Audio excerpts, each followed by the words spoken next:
I'm going to talk a little bit about financing microgrids and resilient infrastructure with a focus on the federal market. I'm going to start with, Kazi beat me to the punch here with the definition of what is a microgrid, but I'm going to kind of cover that. We'll revisit that, and I think we have the same DOE definition. Go through the various federal contract procurement mechanisms for third-party financing, talk a little bit about those, and then some of the unique challenges with financing and funding a microgrid project, go through a couple of case studies, and then my charge from Bill and Kazi was, be a little creative here. What's the next step? Where do we go? How do we solve the problems that you're probably going to talk about with financing? So I'll put something forward in terms of a path forward, perhaps, in the federal space for financing microgrids, and then wrap up, if I have time, on some considerations when you're thinking about developing a microgrid project. So, Kazi, this was the same definition, right? What's a microgrid? A microgrid is a group, as Kazi said, of interconnected loads and distributed energy resources. They act essentially through a control system as one. They can interact with the grid or operate separate from the grid. And as Kazi said, they can be very simple, a single building with a few solar panels, maybe cogen, a control system, to what I think most of us think about when we think about a microgrid is a more complex system that includes multiple sources of generation, energy storage, perhaps CHP, certainly backup power, and advanced control systems to help this all operate as one enterprise. The process, whether you're doing one of those simple microgrids or one of these more complex microgrids, the implementation process from a very high level, I think, is always the same. And for me, to develop any energy project, you always start with demand reduction, right? Because it's going to lead into your second bullet here, which is development of distributed generation. You don't want to overbuild your distributed generation because you've got an inefficient system. So you start with your demand reduction, move into distributed generation, some energy storage, and then certainly a control system to make the microgrid operate. So what contract vehicles are out there in terms of third-party financing that can be used to procure a microgrid? And the answer is none. I will run through them anyway. And I think certainly they've been used, and we've financed I think the largest microgrid project done. But none is perfect. And how many folks are familiar with these the federal contract vehicles? So I won't spend a lot of time. I will just touch real quickly. So utility energy services contracts. It's a contract between the utility and a federal facility to develop energy conservation measures, water conservation measures, distributed generation. It might include controls, et cetera, paid for out of the savings produced by that project. Very minimal upfront cost for the agency to actually install the project because you're dealing with a serving utility, kind of one-stop shopping. A very effective tool that's been used for a number of years, and the good development this year. There was clarification around contract term for DoD installations. They now have clarified 25-year authority. So every federal agency has 25-year authority for UESC. I'm speeding along. I don't want to waste all my time on these. But Energy Savings Performance Contract, the sister contract, 25-year authority. The difference between a UESC and an ESPC, there are two in my mind. One, it's not a utility. It's an energy services company that holds an IDIQ with the federal government, either through the Army Corps or through DOE. The other big difference is that there are guaranteed savings in these projects. The ESCO is obligated to stand behind the savings that are generated, and usually there's a pretty robust M&V protocol associated with these projects, whereby the savings have to be demonstrated before a payment is made to the ESCO from the federal government for those savings. Power purchase agreements, pretty straightforward. Contract between a supplier of power and a federal agency. Every federal agency can do a 10-year contract under FAR Part 41. The real juicy authority is 10 U.S.C. 2922A, which is for DoD installations who can do a PPA for up to 30 years. It's an important tool and has been utilized for obtaining commodities, power and other commodities for military and civilian installations. It's a good way to hedge power costs over long periods of time, under 29, 22, up to 30 years. If you want to use that power or site that power on site, you're also going to need some kind of a lease mechanism or an easement or otherwise. An enhanced use lease is it's a vehicle for utilizing underutilized federal assets like land, in this case for energy projects, typically land, and that land is leased to a developer to come in and develop a energy project. The big requirement there is for in-kind consideration equal to the fair market value of that land that's being utilized, either through cash payments or in-kind consideration, which can be utility services or other energy type services.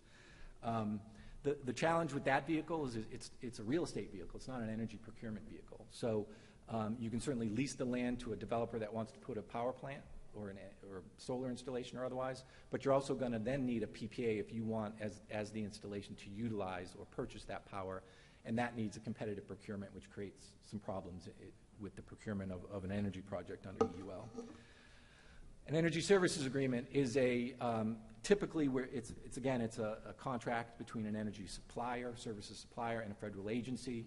Usually we've seen these done within an ESPC or UESC contract. There are some challenges brought about by the OMB review of these vehicles, but DOE, Michael and his team are working on this, and we think we may see them come back, which I think will be a very useful tool. It allows for third-party ownership of those renewable assets so that you can monetize tax benefits, ITC benefits, PTC, depreciation benefits, and boost the economics of your project. If the government owned those assets, those tax credits would fall away. And then finally, utilities privatization, which is a vehicle usually for DOD, but other agencies have the authority to essentially sell their inside-the-fence utility infrastructure to a third party and then purchase those utility services from that new owner of those assets. So, as we talked about, given these great contract mechanisms that have been used for a number of energy projects over the years, why isn't the government doing more in terms of microgrid projects? We know everybody's very concerned about resiliency, et cetera. The answer is there are unique challenges for microgrids, and really none of these contract mechanisms were designed to procure a microgrid. They were designed to procure other energy projects or other items. And to start with, obviously, budget constraints to state the obvious. There's not appropriated dollars out there to just go ahead and purchase microgrid assets. So we look to these contracting vehicles, and there is no clear contracting vehicle for microgrids. As I said, they were all designed to procure something else, so microgrids don't fit into the box very easily. And the challenge, and that challenge is brought about because microgrids are really a collection of assets. A PPA is there to finance a solar asset. As we talked about, a microgrid contains a combination of assets: generation, controls, storage, et cetera. So it's not a single asset, it's a grouping of assets, and no two microgrids look the same. There's no standard of design of a microgrid in terms of the assets it contains, or how it's laid out, or how it's utilized. So it's a challenging technology class in terms of financing and developing a financing structure. PPAs, those ESAs where you're paying for power or commodities are a challenge because those are all under federal procurement requirements. You've got to meet or beat grid pricing, and that's a challenge. It's hard enough to make a standalone solar project work. If you add in microgrid components that have no cash flow associated with them, it becomes impossible oftentimes to make the economics of those projects work. And there are some really important benefits of microgrids that are really difficult to monetize because there's no set value for them. Energy reliability, or you can call it assurance or resilience or energy security. What's the value of energy reliability and having energy there when there's a grid outage? How do you value that? how do you monetize that? Avoided losses, equipment damage, et cetera. Emissions reductions from more efficient equipment with lower emissions. Ancillary services. Microgrids can participate with utilities in various programs that they offer. We'll talk a little bit about. But essentially, without being able to value and monetize those important benefits and others associated with the microgrids, they're difficult to make the economics work, and they're difficult to finance. So what are we doing in the federal space now? There are microgrids being done. Not as many as I think folks would like, but there are microgrids being done. I think the example I point to, because I think it's kind of shows where we are, is 29 Palms, and it's essentially what I call the all of the above approach for financing a microgrid. So 29 Palms is the Marine Corps' largest training facility. It's an important stopover for troops going over to the Middle East. They built out over a period of years a microgrid project, 2 cogeneration facilities, solar, battery storage, and controls. The microgrid can produce about 90% of the power required to operate the installation. But what they didn't just go off the shelf, pull down their IDIQ to procure a microgrid. They utilized various sources of capital, appropriated dollars, and financing mechanisms. So they're cogen and solar through ESPC. They used 2922 PPA to do a little bit of solar. The first 9.2 megawatts of cogen was done with MILCON dollars. Battery storage and microgrid controls through ESTCP, and another 7.5 megawatts of solar done through MILCON and other appropriated pockets of capital. So not the most efficient way to roll out a microgrid, and not what folks are looking for in terms of financing solutions, but kind of where we are. The other approach, the way folks are approaching this, is sort of a more incremental approach, and this is a project we had the good fortune of financing, and this was a large cogen project that's underway now for the architect of the Capitol, the Capitol Power Plant, which is going to be a large cogen facility to serve 23 buildings up on Capitol Hill, including the Supreme Court, the Capitol Building, Library of Congress. So important stuff that needs reliability, and that was one of the drivers of this, was reliability. This is not a microgrid, but it falls short of that, but it's a cogen, and they're working their way there. So there are contract vehicles to build out components of a microgrid, but not one to really solve the problem. So Kazi and Bill said, well, how are you going to do it? What's the answer? I don't know I have the answer. I have an answer. And that really, in my mind, is kind of a modified ESPC, UESC approach.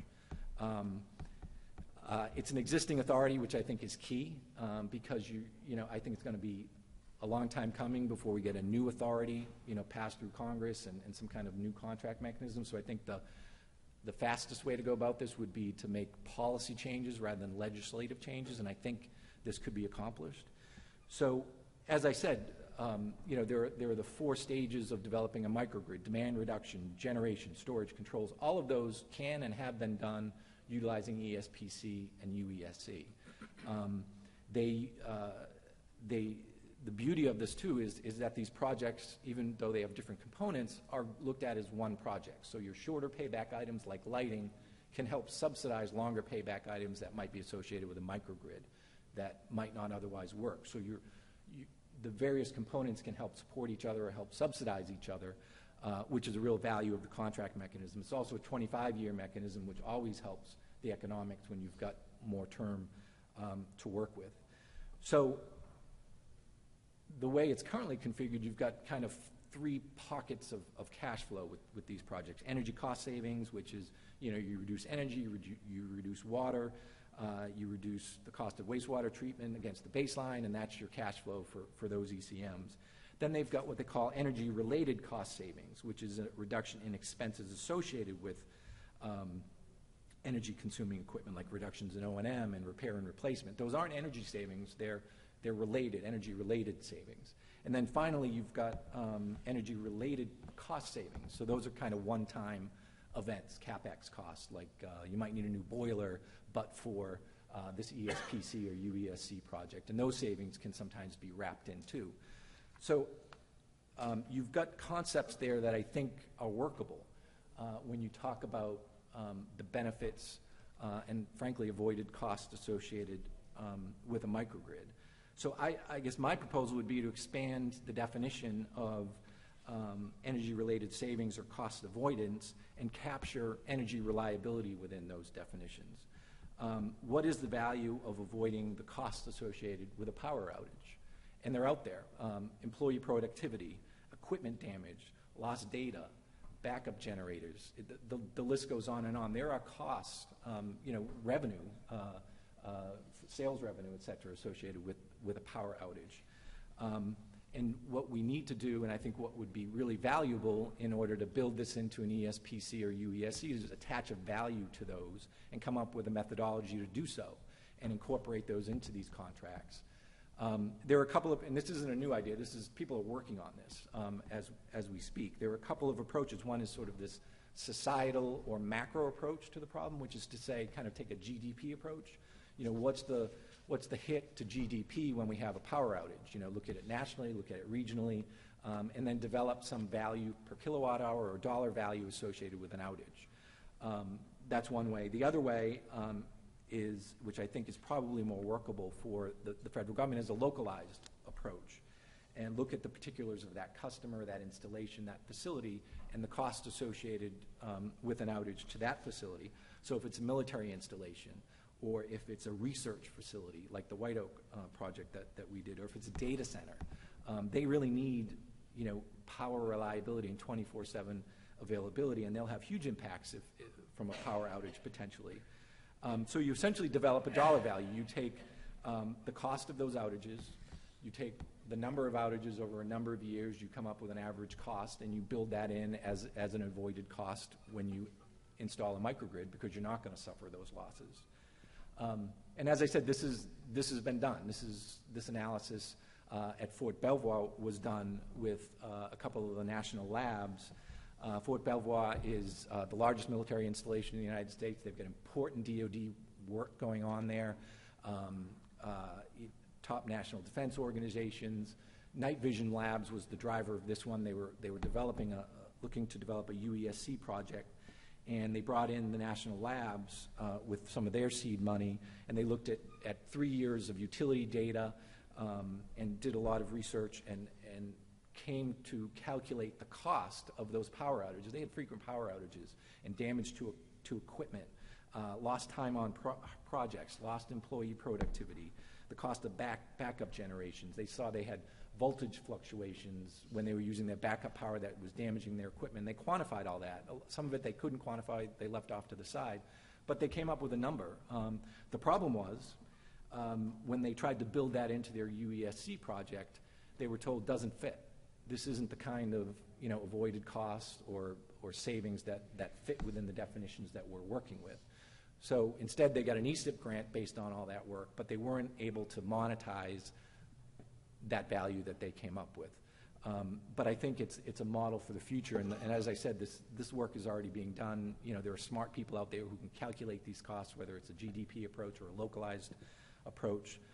So I think it could be a very valuable tool, and requires, I think, in my estimation, more of a policy change than a legislative change. So a couple other real quick examples. This was the large project we did. This was a full microgrid done under ESPC. It can be done. It's not particularly replicable. You need to really have significant savings. They got some savings out of value engineering with this, but this is a true microgrid that can act in an islanded and does act in an islanded mode, and they've got important consumer product testing going on there in laboratories that must remain up and running. I'm going to skip that one. So that's my thought on sort of, how we might move forward in coming up with a vehicle to finance in the federal space microgrids. Won't work for everything, but I think it could be a useful full tool. The one thing I wanted to leave you with as you're perhaps thinking about developing a microgrid or looking at a microgrid project, or really any energy project, there are some factors to consider. And they're really about looking at the market, looking at your locality. Where are you located when thinking about these projects? The key driver to any energy project is utility rates and conversely natural gas prices. Are you in Hawaii with 24-cent power, or are you in Ohio with 6 or 7 cent power? It's going to make the economics obviously very easy to work in Hawaii, more challenging, although not impossible, in Ohio. For a microgrid, you should look at, the local regulatory environment, what's your utility offering in terms of ancillary services, the ability to participate and monetize frequency control, spinning reserves, those types of things that a microgrid can offer. Look at demand response programs that are available, and that can be monetized and contracted for. Local rules for net metering, the federal and state tax incentives I mentioned, the ITC depreciation benefits, et cetera. Is your state in which you're operating, does it have a renewable portfolio standard that offers renewable energy credits that can be contracted for and monetized as part of your financing? And finally, Michael did a great job of running through, look at your state and the programs where you might partner with the state and participate in some of those programs.